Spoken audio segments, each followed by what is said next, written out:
kejadian yang Allah ciptakan ada sesuatu berkait yang perlu kita jadikan sebagai ibrah dalam kehidupan. Seperti yang kita lihat sekarang, adakah alam ini diciptakan untuk sekalian makhluk tanpa ada sebarang tujuan yang kukuh? Adakah ia diciptakan untuk dibiarkan tanpa kita menghayati sedikit pun yang Allah ciptakan khususnya buat kita, seperti yang dinyatakan di dalam surah Al-Anbiya ayat 16. Dan tidaklah kami menciptakan langit dan bumi serta segala yang ada di antaranya secara main-main.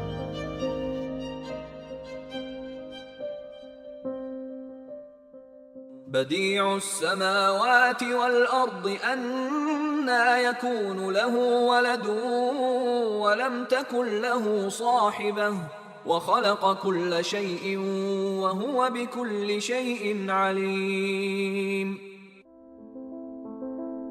Dialah pencipta langit dan bumi. Bagaimanakah ia mempunyai anak, sedang ia tidak mempunyai isteri? Ia menciptakan tiap-tiap sesuatu dan dialah yang maha mengetahui akan segala-galanya. Surah Al-An'am ayat 101.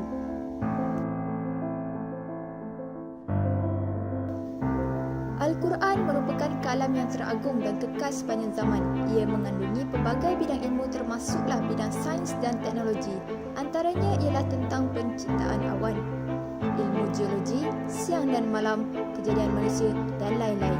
Selain itu, kalam ini juga menceritakan tentang pelbagai kehidupan di muka bumi. Ya ayyuhan nas duriba mathalun fastami'u lahu innal ladhina tad'una min dunillahi lan yakhluqu dhubaban walau ijtama'u lahu وَإِنْ يَسْلُبْهُمُ الذُّبَابُ شَيْئًا لَا يَسْتَنْقِذُوهُ مِنْهُ ضَعُفَ الطَّالِبُ وَالْمَطْلُوبُ. Lalat disebut sebagai penyebar penyakit kerana apabila ia menginggapi sesuatu tempat, maka lebih kurang 125,000 kuman yang ikut terjatuh sekali di tempat itu. Selain itu, sebuah mini drone kecil dihasilkan sebesar saiz lalat dikenali sebagai insect spy drone. Pesawat kecil ini boleh dikendalikan dari jarak jauh serta dilengkapi dengan sebuah kamera, mikrofon dan dapat hinggap pada manusia dengan mudah. Lebih menakjubkan lagi, ia dapat mengambil sampel DNA seseorang dengan cara menyengat serta dapat menanam sebuah alat mikro RFID di bawah kulit manusia.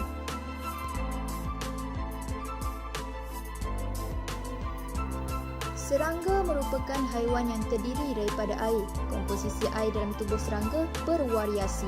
Umumnya berkisar antara 50 hingga 90% dari berat tubuh, yakni bermakna bahawa lebih daripada separuh dari berat tubuhnya terdiri daripada air.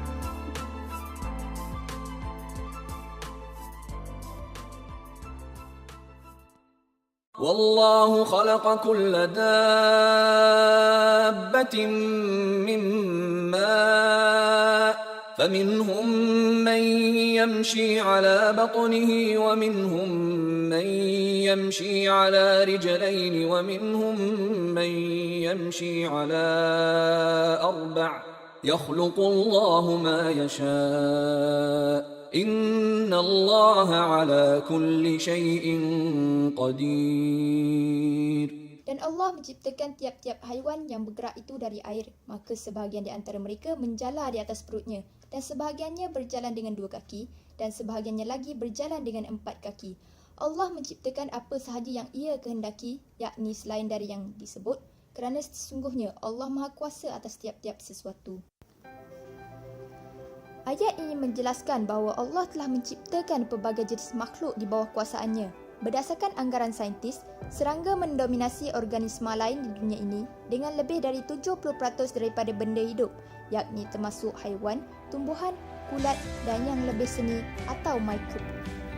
Di pantai Tanjung Tuan, kita dapat lihat pada sejenis spesies siput yang mempunyai pelbagai warna yang berlainan dan tersendiri. Ia mempunyai ciri yang sama seperti cap jari manusia yang berlainan dan unik. Ia seperti pengenalan bagi setiap individu. Namun begitu, bagaimana siput ini boleh membentuk warnanya sendiri? Tiada penyelidikan yang dapat mengkaji perubahan ini secara terperinci. Penghayatan alam boleh juga diamati pada tumbuhan yang tumbuh di kawasan berpaya di muara sungai, antara pertembungan air tawar dan air laut, iaitu pokok bakau. Setiap ciptaan Allah SWT mempunyai kegunaannya yang tersendiri, umpamanya pokok bakau itu sendiri. Pokok ini berperanan untuk mengurangkan kesan tsunami dengan menahan gelombang ombak yang besar dengan akarnya. Selain itu, buah bakau pula digunakan dalam teknologi kapal gali minyak. Oleh itu, kita sebagai manusia yang dikurniakan akal fikiran sepatutnya memanfaatkan dan mengurus sumber alam dengan sebaik dan semaksimum mungkin.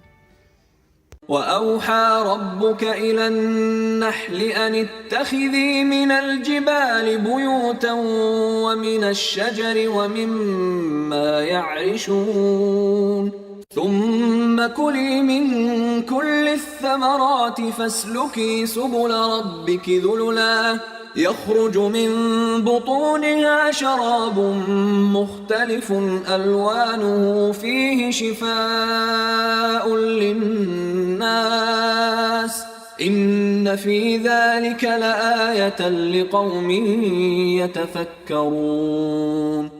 Dan Tuhanmu mengilhamkan kepada lebah, buatlah sarang di gunung-gunung, di pohon-pohon kayu dan di tempat-tempat yang dibikin manusia. Kemudian, makanlah dari ia segala jenis buah-buahan serta turutlah jalan-jalan peraturan Tuhanmu yang diilhamkan dan dimudahkan kepadamu. Akan keluarlah dari badannya minuman, yakni madu yang berlainan warnanya, yang mengandungi penawar bagi manusia. Sesungguhnya yang demikian itu ada tanda kekuasaannya bagi orang yang berfikir. Ayat ini menjelaskan secara terperinci mengenai lebah dari segi aspek kehidupan, jenis makanan dan cara mendapatkannya. Terdapat sejenis lagi lebah yang dipanggil lebah kelulut. Lebah ini tidak bersengat dan menghasilkan madu sama seperti lebah madu dan dianggarkan hampir lebih 500 spesies kelulut terdapat di seluruh dunia. Hidup lebah kelulut ini sangat teratur dan rapi yang tidak dapat ditandingi oleh komuniti manusia. Ia membuat sarang di dalam batang pokok dan mempunyai beberapa ekor lebah yang menjaga pintu masuk sarang mereka. Mereka mempunyai susun atur yang menarik untuk memasuki sarang. Perkara ini menjadi inspirasi bagi teknologi kawalan trafik udara atau Air Traffic Controller yang diguna pakai pada masa kini. Kesimpulannya, tiada ciptaan manusia yang mampu menandingi ciptaannya kerana ia tidak dijangkau oleh panca indera manusia yang lemah. Kita patut menggunakan akal dengan sebaik-baiknya untuk memikirkan setiap kejadian alam ini untuk mendekatkan kita kepada Dia yang Maha Esa dan bukan pula menjauhkan diri daripadanya.